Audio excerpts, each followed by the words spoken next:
Lily को नई जगह ढूंढना बहुत पसंद था। एक धूप वाली दोपहर वो अपने घर के पीछे वाले जंगल में गई। ये कोई आम जंगल नहीं था, इसे फुसफुसाता जंगल कहते थे। लोगों का कहना था कि यहाँ पेड़ उन लोगों से फुसफुसाते हैं जो ध्यान से सुनते हैं। थिंकिंग, क्या ये कोई फुसफुसाहट थी?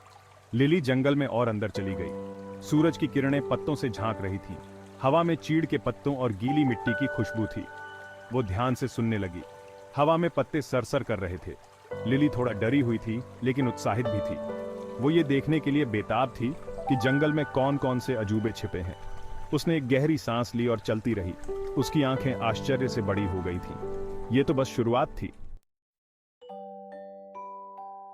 नीले और हरे रंग की एक झलक लिली की नजर में पड़ी।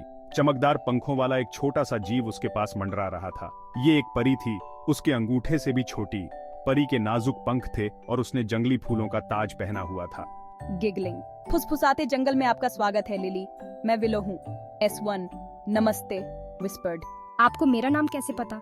इनोव, ये जंगल हम सबसे फुसफुसाता है। सॉफ्टली, चलो मैं तुम्हें अपनी दुनिया दिखाती हूँ। विलो लिली को जंगल में और अंदर ले गई। उन्होंने बातें करते हुए गिलहरी और अपने पिछले पैरों पर उछलते हुए खरगोश देखे। एक बुद्धिमान उल्लू ने ऊंची डाल से उन पर आंखें मारी। ये जंगल जादू से भरा है, लेकिन इसे समझने के लिए आपको अपने दिल से सुनना होगा। लिली ने अपनी पूरी कोशिश की। उसने सरसराते पत्तों और चहचहाते पक्षियों को सुना।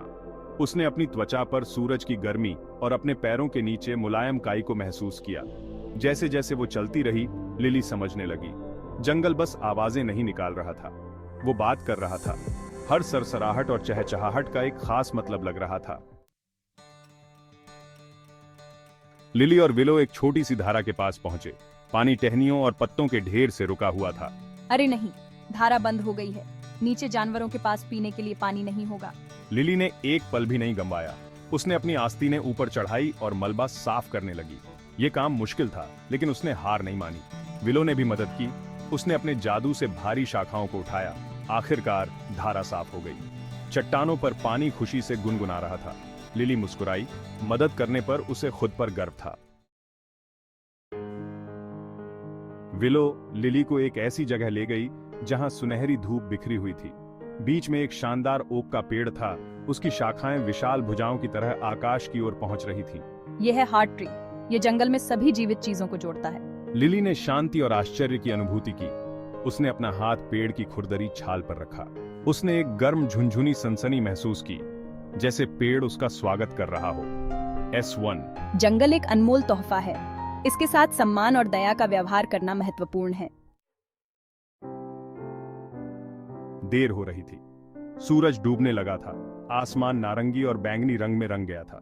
लिली जानती थी कि अब घर जाने का समय हो गया है। मुझे जंगल का जादू दिखाने के लिए धन्यवाद विलो, मैं इसे कभी नहीं भूलूंगी। और दयालु होने के लिए धन्यवाद लिली। जंगल आपका हमेशा स्वागत करेगा। लिली मुड़ी और घर की ओर चल पड़ी। उसका दिल उन अजूबों से भरा हुआ था जो उसने अनुभव किए थे। वो अपने इस साहसिक कार्य के बारे में सभी को बताने के लिए बेताब थी। जैसे ही लिली जंगल से बाहर निकली, उसने देखा कि जमीन पर कुछ चमक रहा है। ये एक चमकदार नीला पंख था जो कांच के रेशे जितना नाजुक था। उसने तुरंत पहचान लिया, एक परी का पंख। लिली ने पंख को ध्यान से अपनी जेब में रख लिया। वो जानती थी कि यह विलो का एक उपहार है जो उसे उसके जादुई दिन और प्रकृति की रक्षा के महत्व की याद दिलाता है। जब भी लिली पंख को छूती थी, वो लगभग जंगल की फुसफुसाहट सुन सकती थी और विलो की दोस्ती की गर्माहट महसूस कर सकती थी। यह एक ऐसा खजाना था जिसे वो हमेशा संजो कर रखेगी। उस दिन से लिली ने दुनिया को नई निगाहों से देखा। उसने महसूस किया कि जादू सिर्फ परियों की कहानियों में नहीं होता है, वो हर जगह था। पत्तों की सरसराहट में, पक्षियों की चहचहाहट में और प्रकृति की साधारण सुंदरता में। लिली फुसफुसाते जंगल जाना जारी रखती थी। वो हमेशा विलो के सभी जीवित चीजों के प्रति दया और सम्मान के पाठ को याद रखती थी।